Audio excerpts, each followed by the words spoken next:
Hello students, welcome to the EPG Pathshala on Biophysics. I am Dr. Dhananjay Bhattacharya, Professor and Head, Computational Science Division, Saha Institute of Nuclear Physics. Now in this course on quantum biophysics, you have learned how quantum mechanical particles like electrons, they behave and how their orientation change or their change of motion and location in the molecule affects the structure and properties of the molecules. Now, in the earlier courses you have learned how to behave, how to tackle a small molecule where few number of electrons are there, but those are possible in the small molecules in the molecules like oxygen atom or hydrogen atom or to some extent to the molecule like ATP and etc. But in biological cells we have huge macromolecules. The macromolecules contains thousands of atoms, and for those systems quantum mechanical calculations become unimportant, and especially quantum mechanical principle is important when you have a molecule which is breaking and forming, and these are governed by chemical reaction.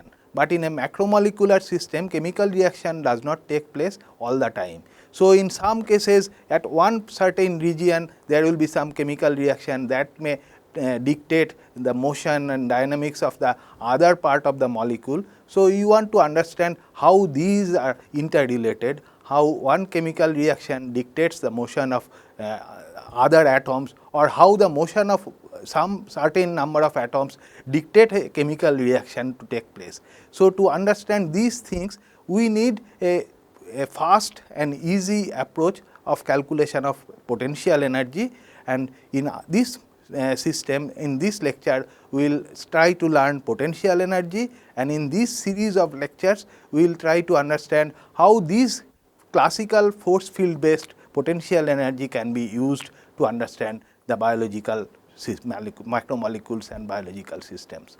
So objective of this lecture is we need to calculate potential energy of a biomolecule for improvement of any molecule or any molecular conformation, or to understand structure, function and interaction of different biomolecules. Now most biomolecules are large molecules, but we know from the previous calculations how to solve potential energy or how to get the potential energy of a small system such as hydrogen atom. Exactly this can be done by solving Schrodinger equation, but approximate methods are needed because hydrogen atom is not of our interest. We need to calculate energy of a molecule, chemical compound. Now approximate potential energy of a small molecule can be calculated by ab initio quantum chemistry such as Hartree-Fock or density functional theory. Now these Hartree-Fock or density functional theories, whether it is plane wave pseudo potential based or from exchange correlation calculation using Hartree-Fock, we need to evaluate n number of huge number of integrals. These huge number of integrals, these are so huge that there are n to the power 4 number of integrals to be evaluated, where n is number of electrons in a molecule.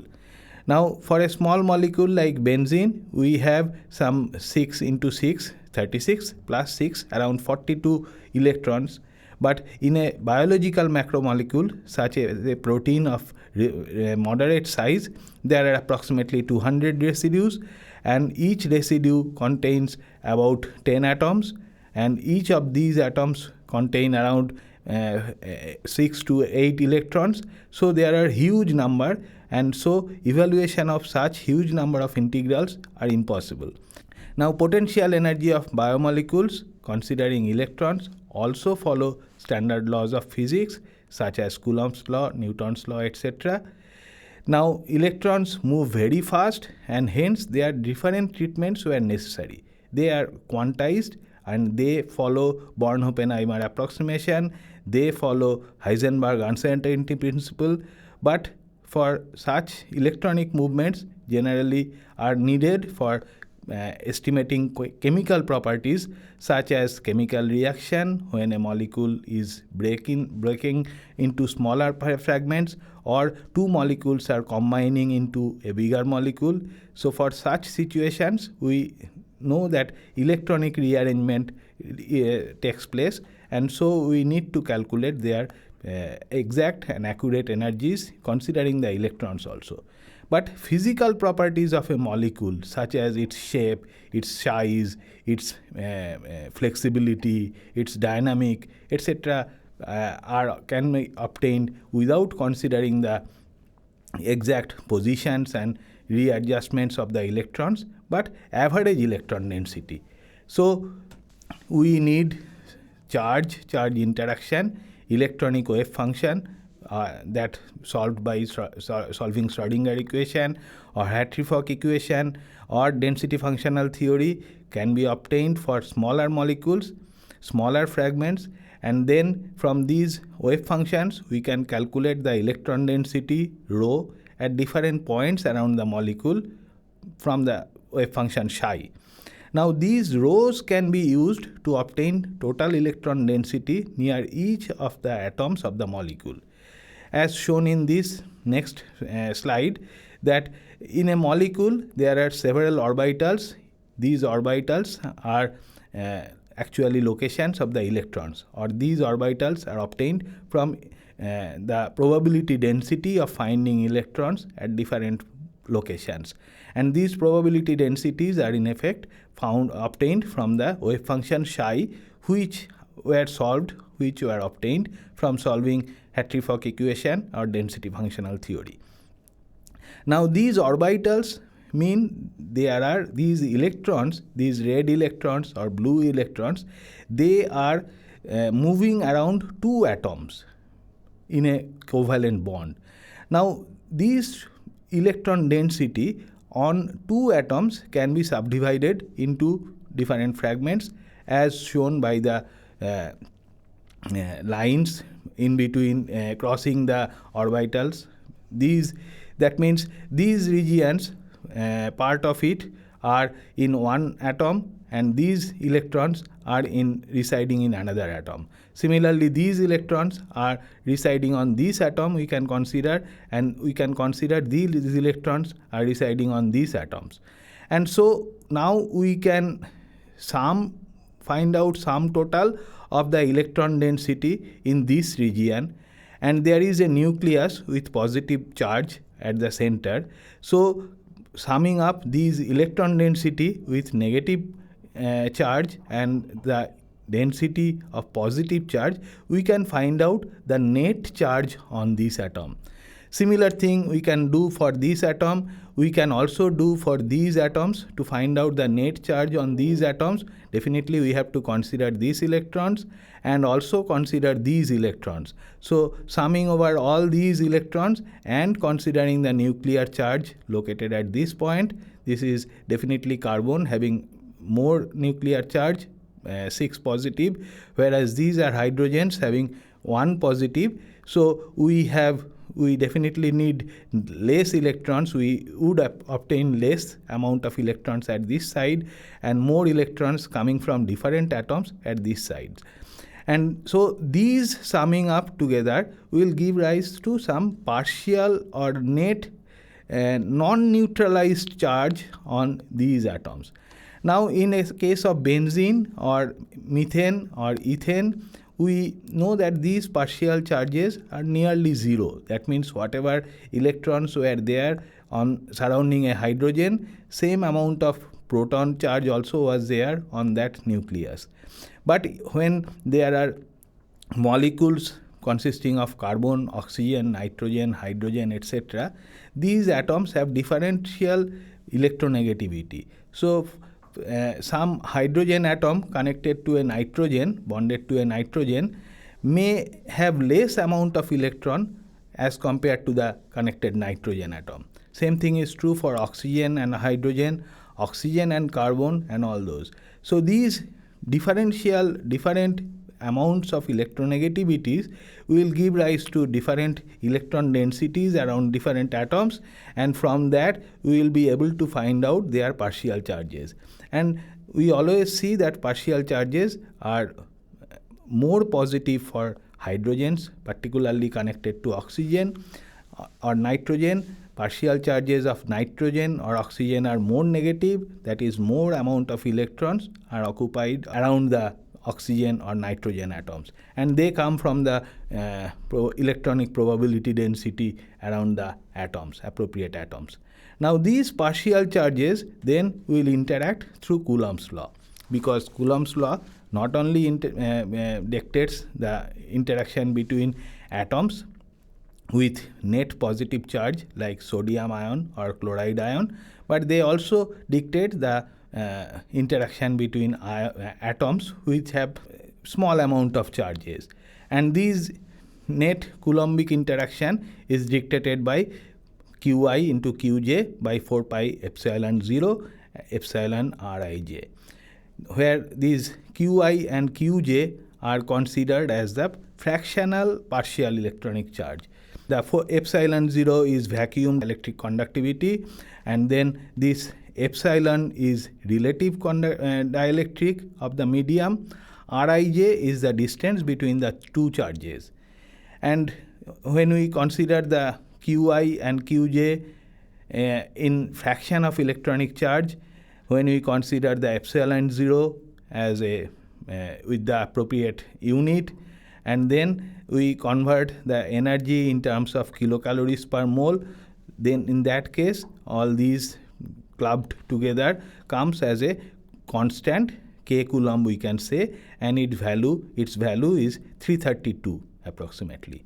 So now we can say that if there are two charges of amount say 0.1 and 0.1 both, as like between two carbon atoms which are barely electropositive, and in that case their interaction energy will vary as the curve shown in the green.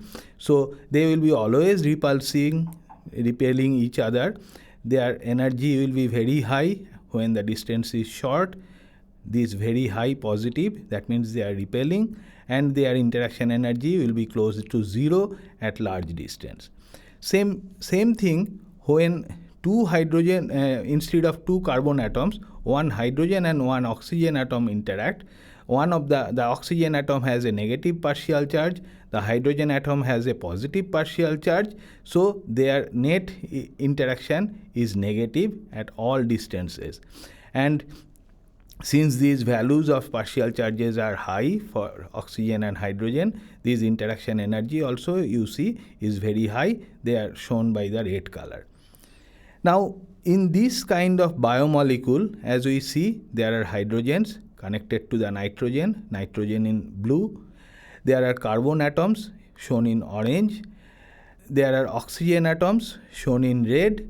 And so this oxygen atom can interact with this hydrogen atom in an attractive fashion. This oxygen atom can interact with this oxygen atom in a repulsive fashion. This hydrogen atom can interact with this hydrogen atom in a repulsive fashion, and so on. So there are many interactions, non-bonded interactions, working in this short, small biomolecule. Now, the previous molecule, this molecule was a fragment of a protein molecule. It is called two linked peptide units. So these two linked peptide units were considered by Ramachandran and co-worker in the 1953 to find out the possible structures of protein, all possible structures of a protein. So we see that proteins have various types of structures, but not all types of structures are seen. Some structural features are more dominant, some structural features or some types of structure, they never appear in crystal or in any protein. So they wanted to understand those, and they had modeled this fragment, these two linked peptide units. So this is one peptide unit starting from this carbon to this carbon. This is the peptide bond and this is the CONH group. This is another peptide unit. Both these peptide units are nearly planar and they are connected to the main chain C alpha atom with a methyl group connected to the C alpha. That means this is an alanine peptide, two linked peptide units connected to the alanine. So they took this model with all torsion angles in trans orientation. Then they varied different torsion angles. For an example, they varied the psi torsion angle from 180 degree to 0 degree, and then they found that two atoms were coming very close to each other, 1.87 angstrom. Now we know that hydrogen atomic size is about 1 angstrom. So when two atoms are coming as close as 1.87 angstrom, there is some steric hindrance. Two atoms are trying to occupy nearly same seat. Same thing is true when they varied the phi torsion angle to 0 degree. These two oxygen atoms became as close as 1.26 angstrom. This is extremely high steric contact. Similarly, when they modeled a structure with phi equal to 60 and psi also is equal to 60, they got this kind of steric contact, 2.12 between a hydrogen of the methyl group and one oxygen. Now these are the impossible structures. Physically we can see. But there are many such. We showed only 3 such examples of impossible structures, but they varied all possible torsion angles or all possible values in the phi psi space as shown in this. So this is phi values, they changed from minus 180 to plus 180. Psi values, they changed from minus 180 to plus 180 degrees. And in grid of 10 degrees interval, they modeled the structure of similar type of molecule. And then they wanted to see whether any atom of this region is hitting into any atom of this region. Or that means any atom of this region is coming in close contact with any atom of this region.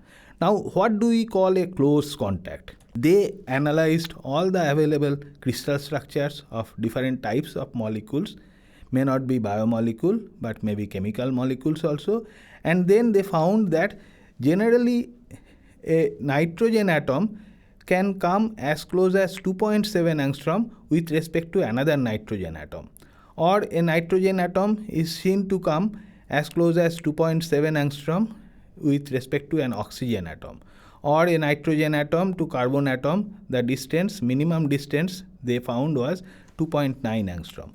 So they thought that these distances, if they consider, if they find that and the atoms of this region are all further than these above distances, then they said that these are the valid conformations, allowed conformations. So they found that these dark blue regions are only the allowed conformations here and one set of points near this region. So these are fully allowed regions. At that time, there were some crystal structure of actual proteins were available, becoming available, and they found that there are many other structures which do not fall in these regions, these dark blue regions, but they were actually seen in the crystal structures. That means they were possible, but Ramachandran's stringent criteria did not make them allowed conformations. So what was the stringent criteria? They thought that they had considered a distance, these 2.7 and 2.9 and etc. These distances probably they were considering as too stringent, too strict. Maybe sometimes the atoms, two nitrogen atoms, can come closer than 2.7 angstrom also. Now what is the relaxed distance? They calculated, analyzed all the crystal structures are available of available molecules, and they found that yes, sometimes two nitrogen atoms came as close as 2.6 angstrom, or a nitrogen and a carbon came as close as 2.9 as against 2.8 as against 2.9 angstrom. So they thought that maybe we could consider these distances are relaxed distances, partially allowed distances or extreme limit. So they said that if these were the larger distances, if two atoms are larger than this black region, these are normal limit distances, they are fully allowed region. But if they come in between two distances, this red line, then they will fall in this partially allowed region. This partially allowed region, as I will tell you little later, that these partially allowed regions are stabilized by generally some additional forces. But no distances smaller than these extreme limits are possible. That means if two nitrogen atoms come smaller than 2.6 angstrom, they are invalid or disallowed conformation. So they fall in these regions. So we have a fully allowed region. This region, we know that these are the beta sheet structures follow on this region, and the alpha helical structures of the proteins, they fall on this region. But these are also structurally available possible regions. These are specifically for 310 helix or others. These regions, they are for some left-handed alpha helix or beta turn and etc. In the crystal structures also, they found that 310 alpha helix or some variants of alpha helix, 310 helix or some variants of alpha helix which occupy phi psi values in this region, they were seen in the crystal structures. But Ramachandran's calculation from normal limit as well as from extreme limit said these are totally disallowed regions, disallowed conformations. Now, what is the reason for this discrepancy? So they found that they had taken this angle, N C alpha C prime angle, they had considered as a ideal tetrahedral angle, that is 109.5 degree.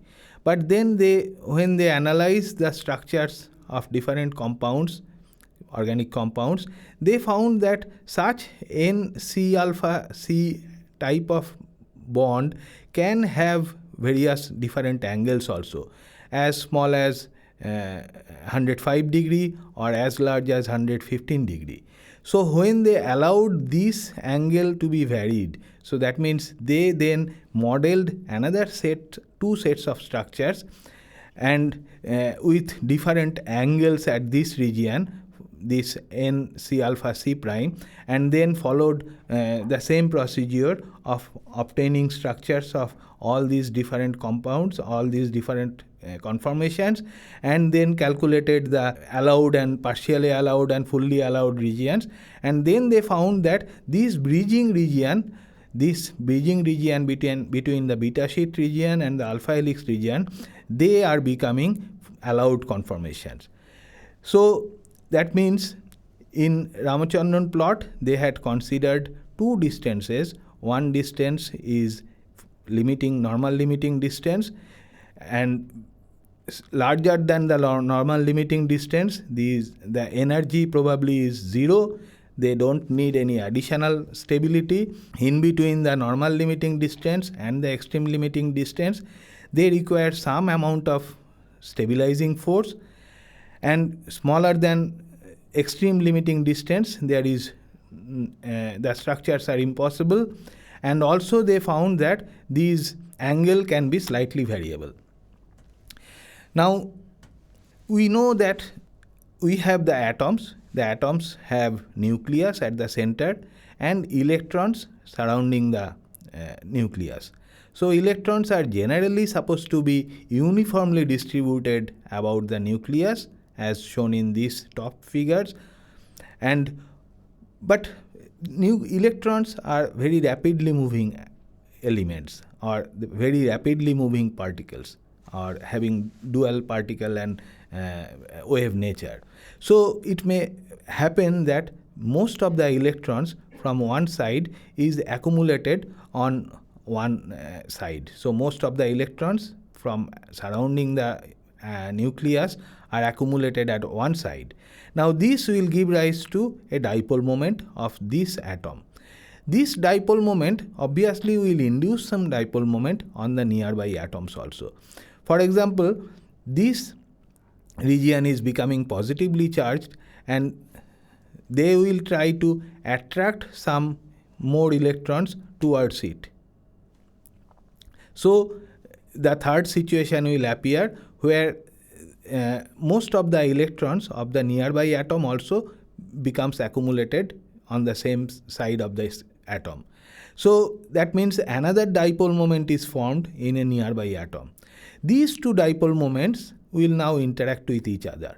Now, formation of this dipole moment is an instantaneous process. It may happen just like that because of the rapid movement of the atoms. And this induction of the nearby atom, that is induced dipole moment, will be formed because of this. And this induced dipole moment depends on distance to the power 3. And then we know that these two dipole moments interact with each other with a interaction potential of distance to the power minus 3 also. And so combined together, we get an energy varying as distance to the power 6, 1 by r to the power 6. Now this 1 by r to the power 6 is actually an attractive potential. So this means that when the two atoms are coming closer and closer, their interaction energy becomes larger and larger. They become more and more stabilized. But when two atoms are coming closer and closer, it cannot come as close as 0 angstrom. So there are some definite limits, and that limit must be giving us some sort of this kind of interaction, which tells us that the interaction energy is rising very rapidly at short distances. Interaction energy is nearly zero at very large distances, and interaction energy at a optimal distance, which is given as R0, it is minimum. So this interaction energy or this potential energy is also called Lennard-Jones potential or van der Waals interaction. This interaction energy has very much similarity with the normal limit and extreme limit plot as shown in this figure. So that means this figure is also an approximation of the van der Waals energy as given in this figure. So when two atoms are interacting, there can be two types of interactions.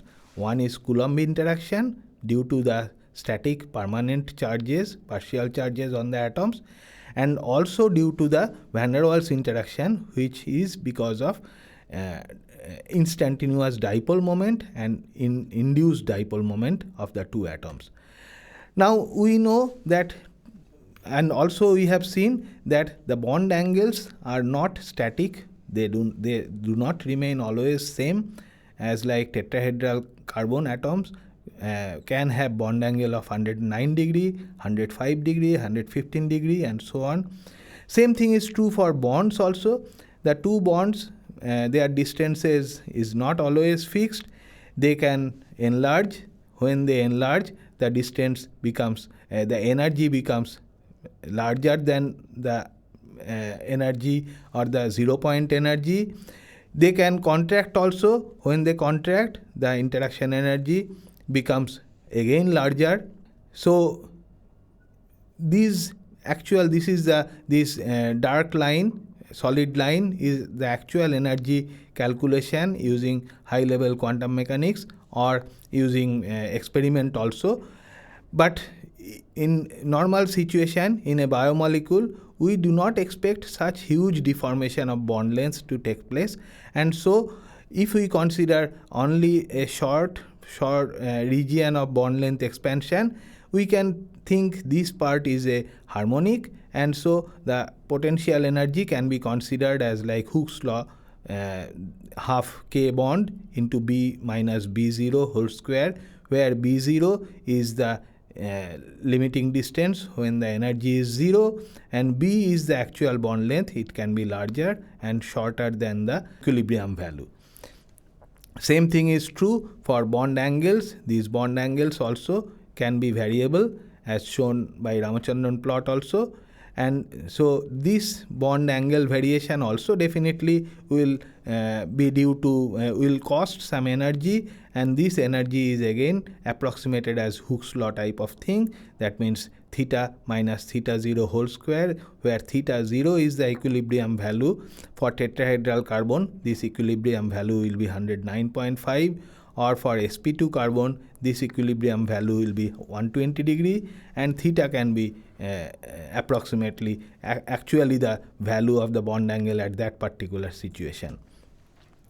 Now the third and most important parameter which is required to describe a biomolecular conformation is torsion angle. Now in fact there are these three are the parameters: bond length, bond angle and torsion angle, which are called internal coordinates. Instead of using XYZ Cartesian coordinates of all the atoms, we can also consider these bond lengths or bond angles and torsion angles. Now bond length is simple. It is the distance between two covalently bonded atoms. We have to consider the center of the mass, center of the atoms to center of the atom. Bond angle also is the angle between these two bonds. That means if we consider this as a vector and this as another vector, the angle between these two vectors is the bond angle. For torsion angle, we have to consider actually three things, four atoms or three bonds. So we can consider these three atoms forming one plane, and these three atoms forming another plane, and then the angle between these two planes is the torsion angle, or in some nomenclature it is also called dihedral angle.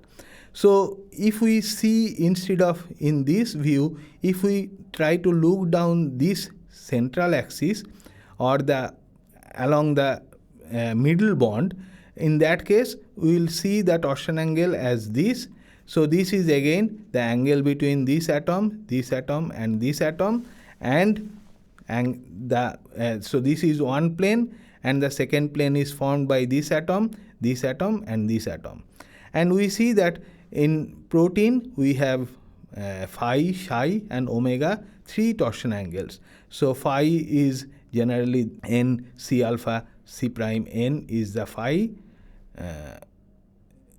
C alpha C prime n C alpha is the psi, and this is the omega, and this is the this is the phi torsion angle, this is the omega torsion angle, and this is the psi torsion angle.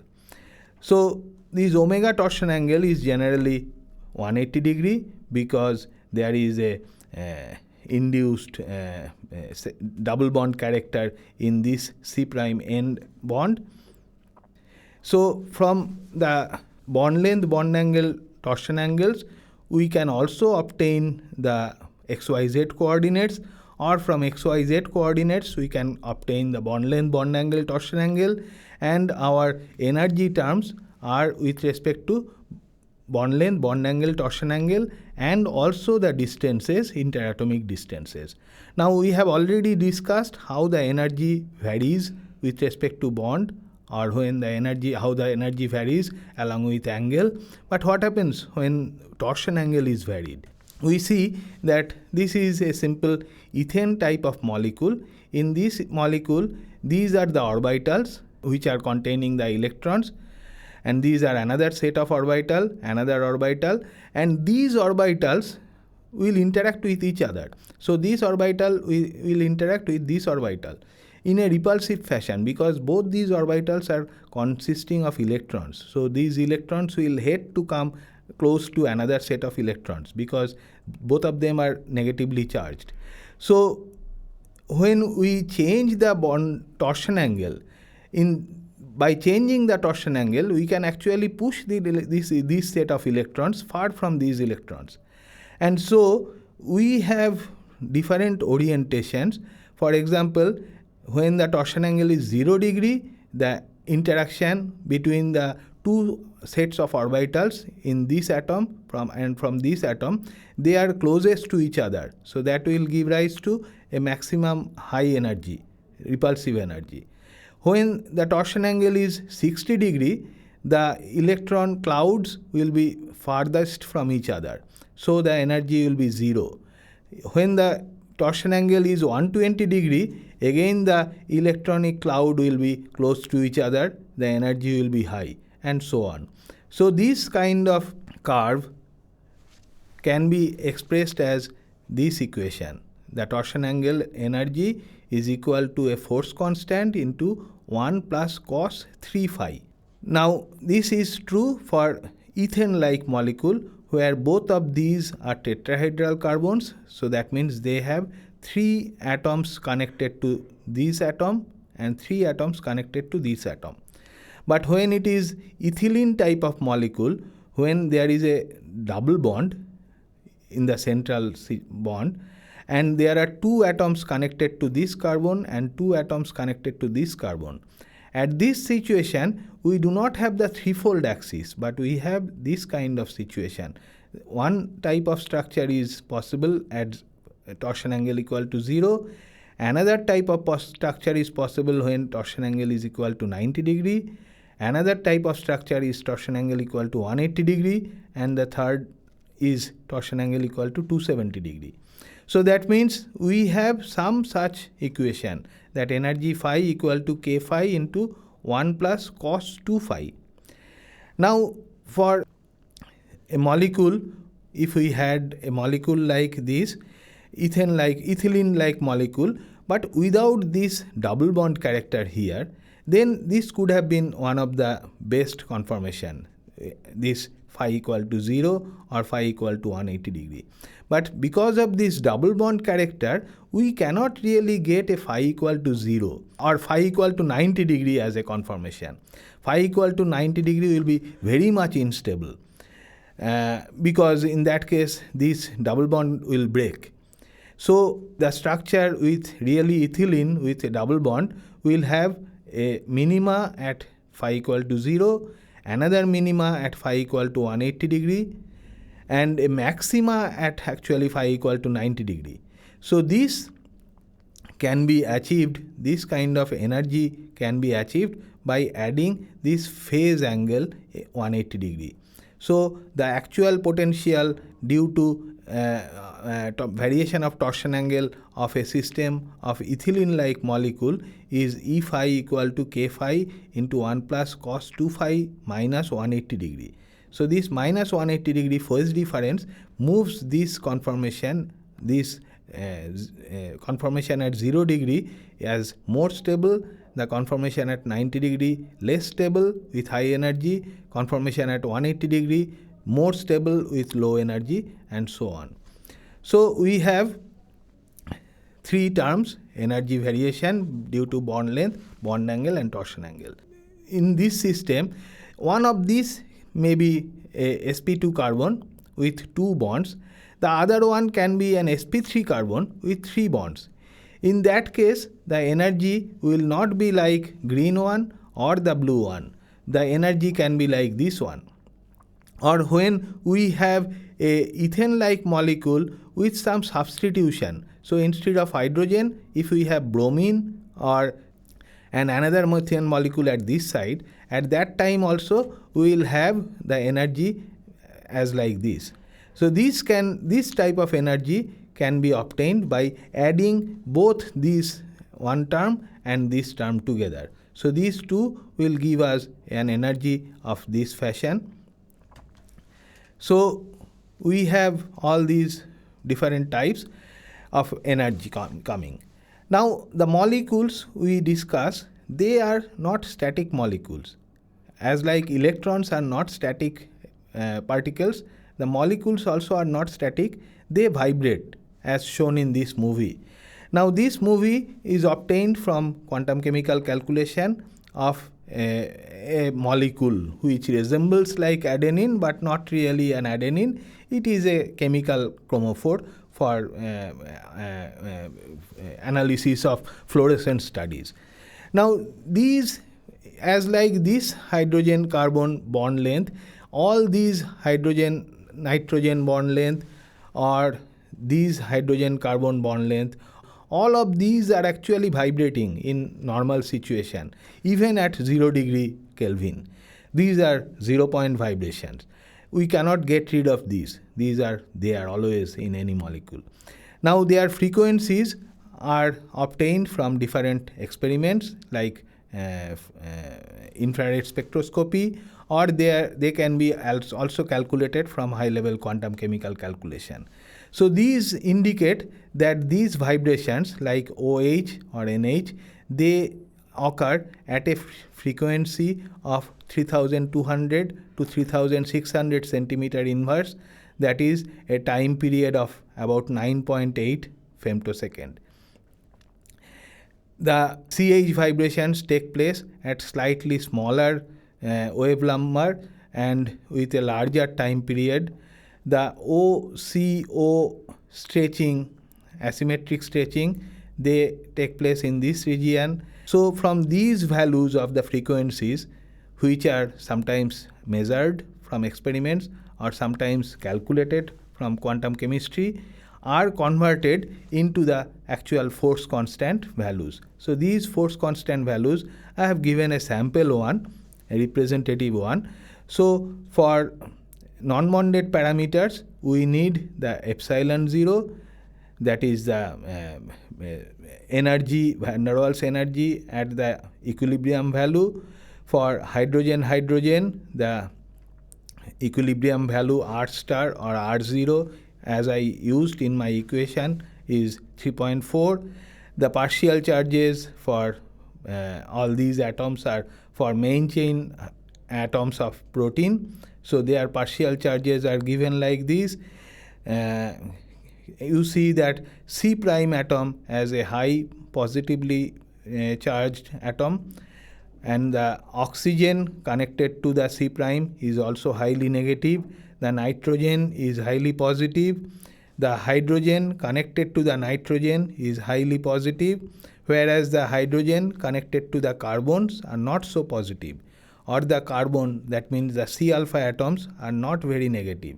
Now, in the bond length also, we see the bond lengths are as we expect, that carbon-hydrogen bond length is small, 1.099. Carbon-carbon bond length is 1.49. Carbon-nitrogen is 1.457. And these were obtained by fitting the experimental curves. The bond angles, we see that, okay, these angles are given in radian. You have to convert it to degrees. And we see also that the carbon-carbon bond lengths, such as C alpha, C beta bond length, their distortion energies are not very high, whereas the peptide bond length distortion energy is very high. So if you want to stretch a peptide bond length C prime N, you have to spend a lot of energy. These are the torsional force constants. So for normal carbon, the force constant is quite small, but when it comes to the peptide bond torsion angle, the force constant is very high, indicating that the peptide bond cannot convert from trans to cis so easily. Now, similar to these, there are various force fields parameters set available. There are different groups working on parameterization, or that means obtaining the force constant Kb, K theta, etc., and B0, K, theta 0, etc. for different types of atoms. These are the force fields developed by the CHARMM group, headed by Martin Karplus, who got Nobel Prize in Chemistry in 2013. These are equivalent values for AMBER force field. These were initially headed by Peter Coleman, and now David Case is taking care of these. These are the OPLS force field. OPLS also is guided by another great person. And these are GROMACS force field, GROMOS force field. So all types of force fields, different types of force fields are available. All of these are quite good. And these are quite good to reproduce properties of proteins or nucleic acids, etc. Now, for that means these force field parameters include charges, bond length, force constant, equilibrium values for any atoms which appear normally in protein, or any bond or any dihedral which appear in protein, amino acid, nucleotide, and they are regular things like ATP, heme group, and etc. But if you want to talk about some other molecule, some drug-like molecule, and you want to study how that drug-like molecule interact with a protein, then you have to obtain their force field parameter, because there are thousands or millions or billions of types of drugs, and all their parameters are impossible to modify, impossible to keep. So the first step is you calculate their partial charges by calculating wave function, and then density of electrons by density functional theory. Then obtain, if possible, experimental infrared spectroscopy, spectra of the molecule, that will give you the frequencies at different regions for different types of bonds and angles and etc. If you do not have experimental data, you can theoretically calculate IR, infrared spectroscopy, spectra by density functional theory, and then you can assign the values of force constants by analogy with the available things in nucleic acid and protein, and then you can theoretically calculate infrared spectroscopy from again potential energy, and then improve the force field parameters. Instead of 1 to 3, you can improve the partial charge also. So all these 3 parameters has to be improved, and this needs to be followed in a loop.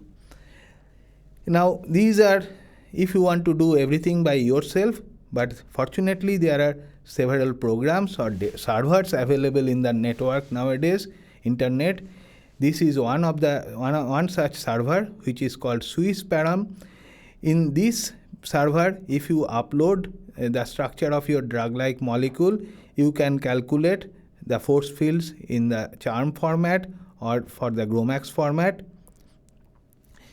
You can also use ProDRG2 server, where if you want to include, or if you want to study any drug-like molecule whose structure is not similar to any of the amino acid or nucleotide, you can upload the structure and then get the parameters from this server.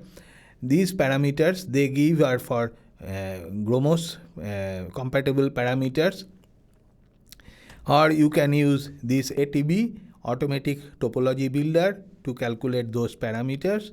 And there are several other similar parameter obtaining programs from the programs itself. So as like AMBER has a software with it which can calculate the force field parameters for any molecule.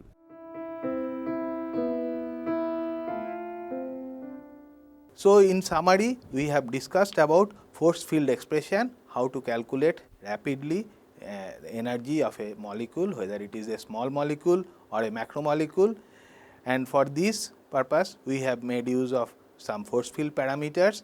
These parameters are, and force field parameters are useful, but these parameters are dependent on the force field energy expression also. This expression energy and the parameters are not the ultimate. There are groups of scientists working to improve these methods to produce better and better agreement with experiments, and so for that they are trying to incorporate the connection between bond lengths and bond angles. They are trying to incorporate the changes in partial charges due to hydrogen bond formation, etc. So all those efforts are going on. So hopefully in near future we will get even better method of calculation of potential energy. And finally, my note is that you should remember that what all we calculated is potential energy and not at all free energy. So free energy is generally measured by experimentalists, and we are calculating potential energy, and finally we would try to understand and we try to use this potential energy actually to calculate the free energy terms. And with this I close this session, and thank you very much.